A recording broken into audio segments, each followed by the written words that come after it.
সেদিন দাদি খাটের ধারে বসে মোবাইলটা এমনভাবে ধরেছিলেন যেন কাঁচের তৈরি কোনো অমূল্য জিনিস।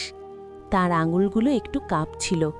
ভয়ে ভয়ে তিনি ফিসফিস করে বললেন, এটাতে হাত দিলে ভেঙে যাবে না তো? তার চোখে ছিল কৌতূহল আর এক চিলতে ভয়।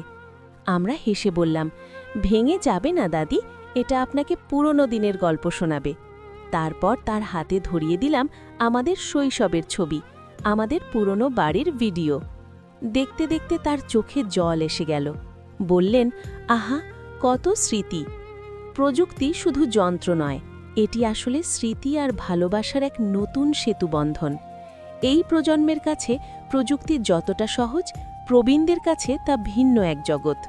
আসুন তাদের কাছে এই জগৎটাকে সহজ করে তুলি। তাদের হাতে ফোনটা তুলে দিন, তাদের গল্প শুনতে দিন, ভালোবাসার উষ্ণতা অনুভব করতে দিন। এই ছোট্ট প্রচেষ্টাগুলোই গড়ে তোলে এক সুন্দর পারিবারিক বন্ধন।